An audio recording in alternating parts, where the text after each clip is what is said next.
ये आकाशवाणी गोरखपुर है। अब आप विकास राय से क्षेत्रीय समाचार सुनिए। देश भर में 18 वर्ष से अधिक आयु वर्ग के लिए सरकारी केंद्रों पर निःशुल्क राष्ट्रव्यापी कोविड टीकाकरण अभियान जारी है। युवाओं से आग्रह है कि कोविड से बचाव का टीका लगवाएं और अन्य लोगों को भी इसके लिए प्रोत्साहित करें।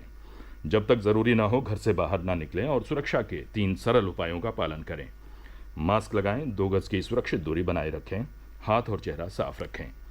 कोविड संबंधी जानकारी और मार्गदर्शन के लिए राष्ट्रीय हेल्पलाइन नंबर 011-23978-046 और 1075 पर संपर्क करें। और अब समाचार। प्रधानमंत्री नरेंद्र मोदी ने कहा है कि नदियां भौतिक वस्तु नहीं बल्कि जीवंत इकाई हैं। आकाशवाणी से मन की बात कार्यक्रम में श्री मोदी ने नदियों की महत्ता पर प्रकाश डालते हुए इनके संरक्षण के प्रयासों की सराहना की है। आज विश्व नदी दिवस के उपलक्ष्य में उन्होंने कहा कि भारतीय परंपरा में नदियों को मां कहा गया है। प्रधानमंत्री ने कहा कि देश में लोग माघ के महीने में गंगा और अन्य नदियों के किनारे कल्पवास करते हैं। श्री मोदी ने कहा कि भारत की कई परंपराएं जल संरक्षण से भी जुड़ी हैं। जिसे आज हम वर्षा जल संरक्षण कहते हैं, उसे हम कई परंपराओं और अनुष्ठानों के माध्यम से सदियों से करते आए हैं।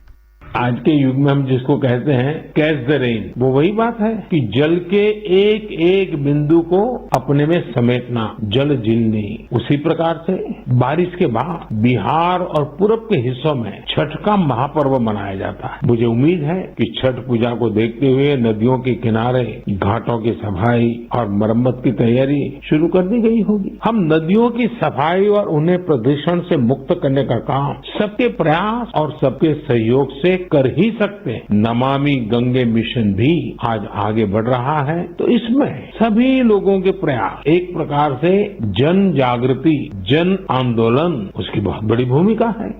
प्रधानमंत्री ने कहा कि विभिन्न अवसरों पर उन्हें दिए गए उपहारों की नीलामी की जा रही है। इस नीलामी से मिलने वाली राशि को नमामि गंगे अभियान के लिए खर्च किया जाएगा। प्रधानमंत्री ने नदियों को पुनर्जीवित करने के लिए सरकार और समाज सेवी संगठनों के प्रयासों का भी उल्लेख किया।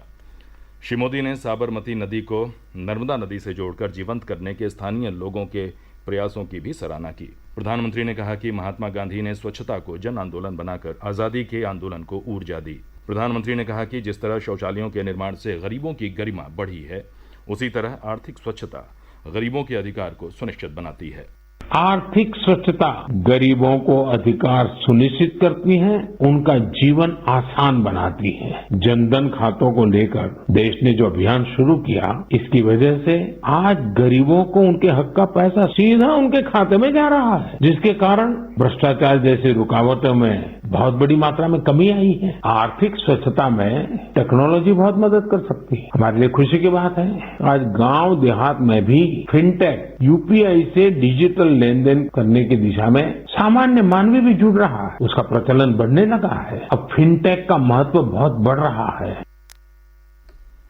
प्रधानमंत्री ने बताया कि यूपीआई से पिछले महीने अगस्त में 355 करोड़ से ज्यादा लेन देन किए गए। पंडित दीनदयाल उपाध्याय की जयंती पर उनके व्यक्तित्व और कृतित्व की चर्चा करते हुए प्रधानमंत्री ने कहा कि पंडित दीनदयाल पिछली सदी के सबसे प्रमुख विचारकों में से एक थे। उनके विचार समाज को सशक्त करने के लिए आज भी प्रासंगिक और प्रेरणादायी हैं। प्रदेश सरकार ने गन्ना मूल्य में वृद्धि की घोषणा की है। गन्ना मूल्य की वृद्धि की घोषणा करते हुए मुख्यमंत्री योगी आदित्यनाथ ने कहा है कि अब तक जो गन्ना 325 रुपये प्रति कुंतल खरीदा जाता था, अब वह 350 रुपये प्रति कुंतल खरीदा जाएगा। उन्होंने कहा कि 315 रुपये प्रति कुंतल वाले सामान्य प्रजाति के गन्ने की कीमत किसानों को अब 340 रुपये प्रति कुंतल मिलेगी। अनुपयुक्त माने जाने वाले करीब 1% गन्ने के मूल्य में भी 25 रुपये प्रति कुंतल की वृद्धि की गई है।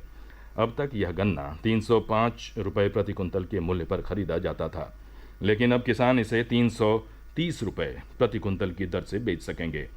मुख्यमंत्री ने किसानों के बिजली बिल के बकाये पर ब्याज माफ करने की घोषणा भी की है। प्रदेश ने कल कोविड टीकाकरण में 10 करोड़ का आंकड़ा पार कर लिया। इतनी बड़ी संख्या में टीकाकरण करने वाला उत्तर प्रदेश देश का पहला राज्य है। इनमें से 1 करोड़ टीके पिछले केवल 10 दिनों में लगाए गए। प्रदेश में अब तक 10 करोड़ 2 लाख से अधिक टीके लगाए जा चुके हैं। प्रदेश में पिछले 24 घंटे में कोरोना संक्रमण के 11 नए मामले सामने आए, जबकि इस दौरान 12 मरीज स्वस्थ हुए।